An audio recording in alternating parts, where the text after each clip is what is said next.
வணக்கம் நண்பர்களே, எல்லாம் எப்படி இருக்கீங்க? நல்லா இருக்கீங்களா? நம்ம இப்போ என்ன செய்ய போகிறோம்னா குழி பணியாரம் செய்ய போகிறோம். எப்படி செய்யலாங்கிறத பார்க்கலாம் வாங்க.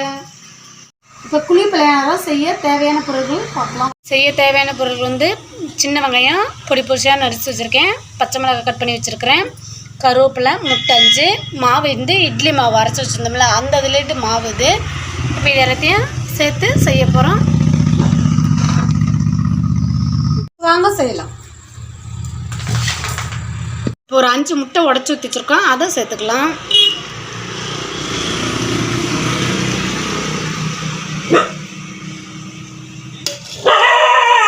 இப்போ வந்து நம்ம சின்ன வெங்காயம் பொடிசாக நறுக்கி வச்சுருக்கோம், அதை சேர்த்துக்கலாம். நம்ம வதக்கியும் சேர்த்துக்கலாம். இப்படி சேர்த்துக்கிட்டோன்னா சூப்பராக இருக்கும், அதனால் நாங்கள் வதக்காமையும் சேர்த்துக்கிறேன். இந்த பச்சை மிளகாய் வந்து பொடிசாக நறுக்கி வச்சு இப்போ வந்து கருவேப்பிலை சேர்த்துக்கலாம். நம்ம இட்லி மாவுலேயே உப்பு இருக்குது, நம்ம கொஞ்சம் உப்பு சேர்த்துக்கலாம். இப்போக்கி போதும். இதை நல்லா அடித்து மாவை கிண்டி நல்லா அடித்து கிண்டி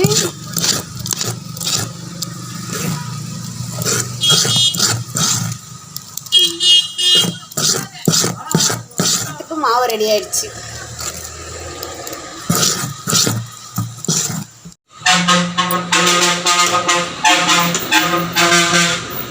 அடுப்பத்தை வச்சாச்சு. இப்போ குழி பணியார சட்டியை அடுப்பில் வச்சாச்சு.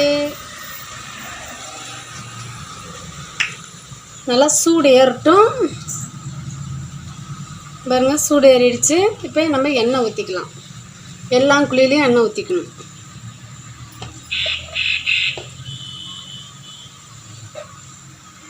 கொஞ்சம் எண்ணெய் நிறையா ஊற்றினா தான் நல்லாயிருக்கும். இப்போ எண்ணெய் சூடு ஏறிடுச்சு. இப்போ குழி பணியாரம் ஊற்ற போகிறோம். வெந்து வந்த பிற்பாடு தான் நம்ம பெரட்டணும்.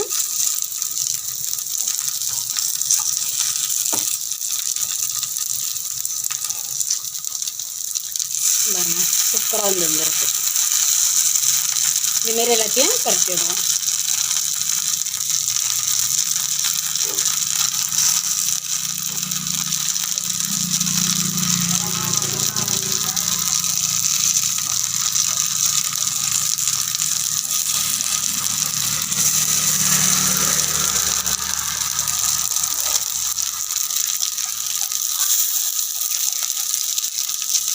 நல்லா ப்ரௌன் கலரில் சூப்பராக வந்துருக்கு பாருங்கள்.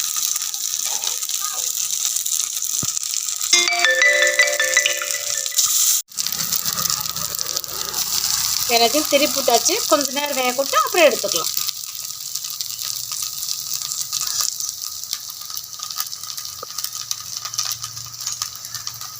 நல்லா 2 பக்கமும் நல்லா வெந்ததுக்கு அப்புறம் எடுத்துக்கலாம். பாருங்க, சூப்பராக வந்துருக்கு பாருங்க. நல்லா பரட்டி பரட்டி விட்டோம்னா நல்லா சூப்பராக வந்துடும்.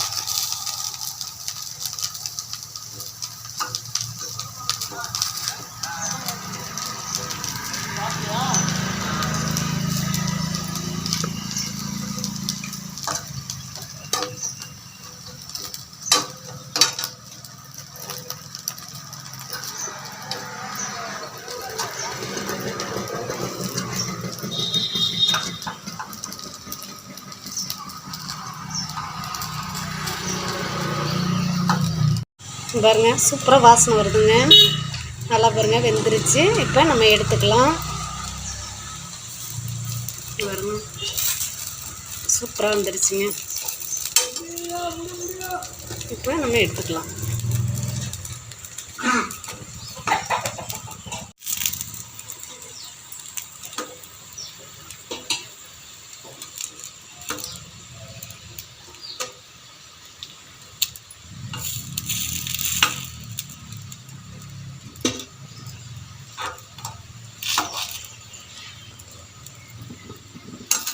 பாருங்கள், கிளைமேட் எவ்வளோ அழகாக இதாக இருக்குது பாருங்கள். மழை வரும். அதனால வந்து குழி பணியாரம் வந்து சுட்டோம், சாப்பிட்டோம். நல்லாயிருக்கு, செம்ம டேஸ்ட்டாக இருந்துச்சு.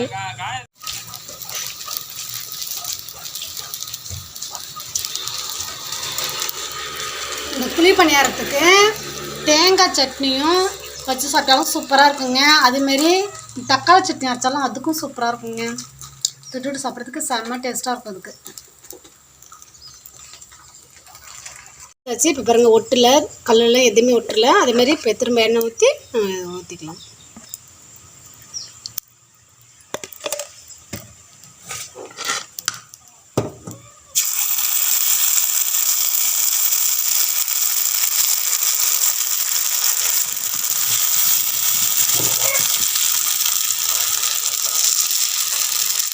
மாவு நிறையா ஊற்றக்கூடாது, கொஞ்சம் கொஞ்சமாக ஊற்றிக்கணும். அப்போ தான் அந்த குழிக்குள்ளே இருக்கணும் மாவு, அப்போ தான் கரெக்டாக இருக்கும். அதிகமாக போயிடுச்சுன்னா அப்புறம் ஒன்றோட ஒன்று ஊற்றிக்கும். இதுனா கரெக்டாக அப்படியே தனித்தனியாக இருக்கும். அது மாதிரி வேகட்டும். இப்போ கொஞ்சம் லைட்டாக ப்ரௌன் கலர் வரும்போது தான் நம்ம திருப்பணும். இப்படி இருக்கிறப்பெல்லாம் திருப்பக்கூடாது, ஒட்டிட்டு வந்துடும். அந்த சுற்றியும் வெந்த பிற்பாடு ஊற்றினோம்னா ஒட்டாது போகாது, சூப்பராக இருக்கும். நம்ம சுட்ட குழி பணியாரம் சூப்பராக வந்துருச்சு. இங்கே பாருங்கள், நல்லா மொறு மொறுன்னு பார்க்குறதுக்கே நல்லா சூப்பராக இருக்குது.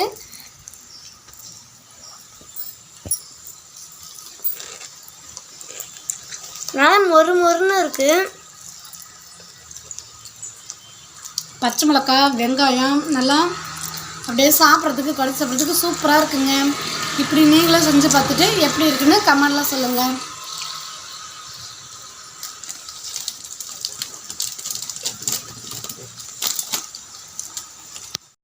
எங்கள் அம்மா வந்து பொரி உருண்டை வாங்கிட்டு வந்தாங்க. சாப்பிட்டு பார்க்கலாம்.